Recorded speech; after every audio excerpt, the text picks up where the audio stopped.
Welcome to Berry on Berries. So now you've finished using the largest strawberries in the box of strawberries you just bought at the stand. And now you've got a whole bunch of them left. And what are you going to do with them? Well, I suggest you do a couple of things. One of them would be to freeze them or to preserve them in a number of different ways. I'm going to show you how to hold them and freeze them. And then I'm going to show you how to prepare a few different recipes. So let's take a look and see how we do it. So we have a couple different tools here to hull a strawberry. And what exactly is it when you hull a strawberry? Well, when you're hulling a strawberry, you're removing basically the green portion and the hard part right underneath it, which is called the calyx. And there's a couple of different tools you can use for it. One of them is this kind of a pinching tool. We'll show you how that's used. Another one would be a paring knife. This other tool is made by a company named Good Grips, and it also does kind of fun things. We'll take a look at that. And then lastly, a little trick that I learned online, and that would be using a straw. So we're going to check out all these methods in hulling a strawberry. After we've washed the strawberries thoroughly, we're going to dry them by rolling them in this paper towel really gently and laying them on another paper towel to dry a little bit better. And then we're going to hull them. So we're going to use this first tool. This is the Good Grip, or the tool by Good Grip. And what you do with this one is you actually push this guy in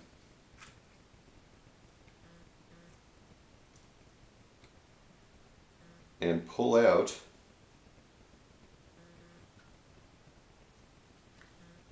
the calyx. Just try that again.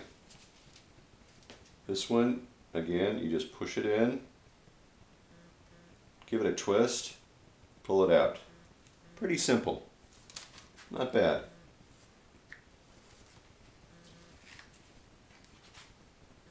One more time.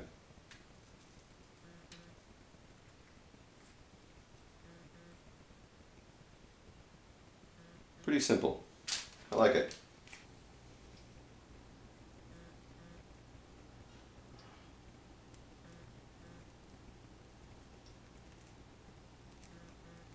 You can also disassemble this so you can just clean the whole thing. The next tool I have is kind of an old-fashioned one. It's a little bit of a, just like a big tweezers. And you grab the calyx like that and you pull it out. This is really hard, I think. It's a little bit more difficult of a tool to use, but it does the trick. Let's try that again. Just kind of dig in there and give it a twist. That worked okay. One more time.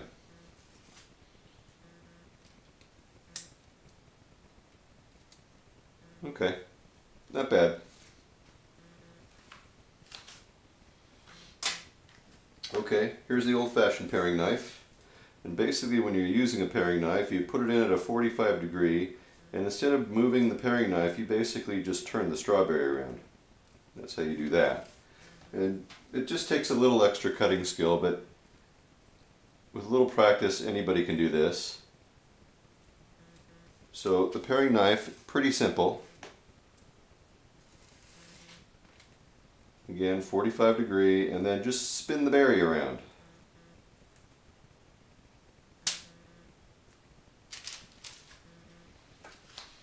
And then finally, here's a cool little trick I learned. Using a straw.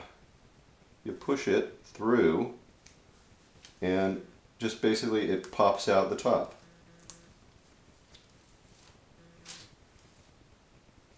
It works. Let's try that again. Push it through and pop off the top. It's pretty nifty. It's free. Didn't cost a penny. And there's like a little hole that's left in there.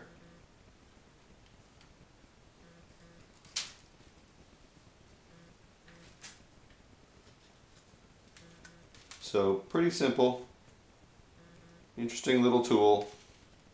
All three of them are effective. You decide which one you like the best.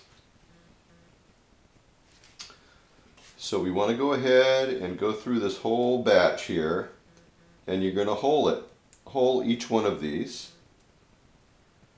And after you've done that, you can decide which ones you want to freeze and which ones you want to prepare in other ways.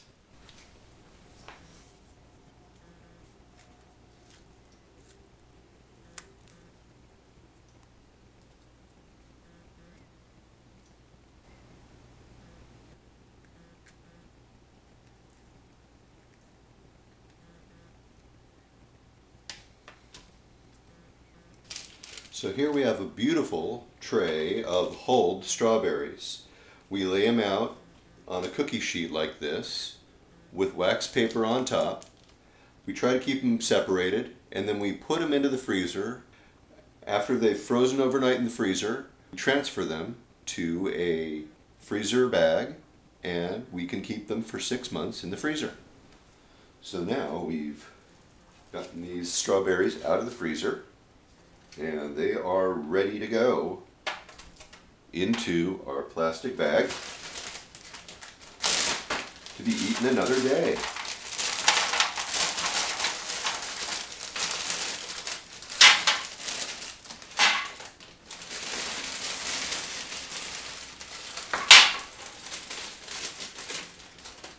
So you don't have to go run off to Costco and buy your frozen strawberries. Now you have your own. And they're beautiful, they're wonderful, they've been washed by you, you know where they've been, and you will be able to eat them with confidence. That's how you use all the strawberries in your box.